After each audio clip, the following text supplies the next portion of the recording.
All right, you guys, we're on to the second part of the tour, and this is where we find out a little bit more about how we make the product.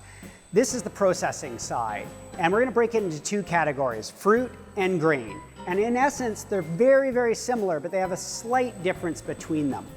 If we start on the fruit side, we're getting in vast quantities of things like apples and pears and things like that. What we basically do is we mash those up in the back and create an applesauce, if you were. We then put that into fermentation tanks, and you've got some smaller ones behind you here, and we've got larger ones in the back in the processing area.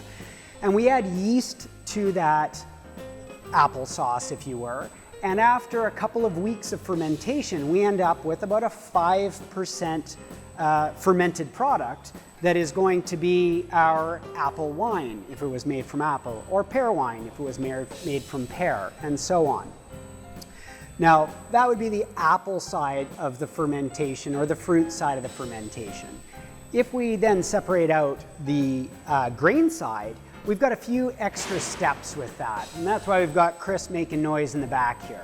Chris is one of our distillers, and what we're doing back behind us in the brew house is we're taking grains, and we might start with rye or barley or corn, depending on what it is, and we have to convert across some of the starches to sugars. So we need to cook them and add enzymes. And that's why you see vessels behind us, like our mash tun lauter tun at the far side and our cooking kettle back here, because they help in that conversion process.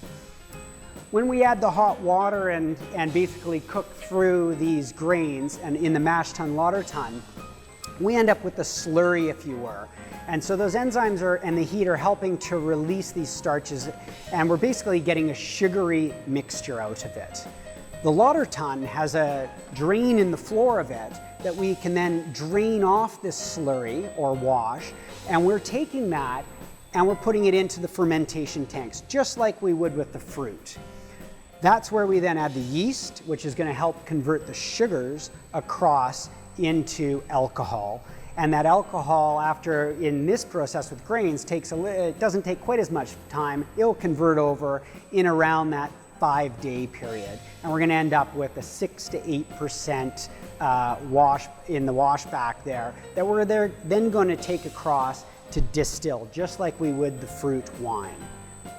Now, I'd encourage you to finish your drinks here, because we're going to be moving on into the grain-based spirits, and we're going to get our whiskey going for the next one as we describe the distillation process, because it's really the distillation process that separates us from wineries or breweries. Cheers.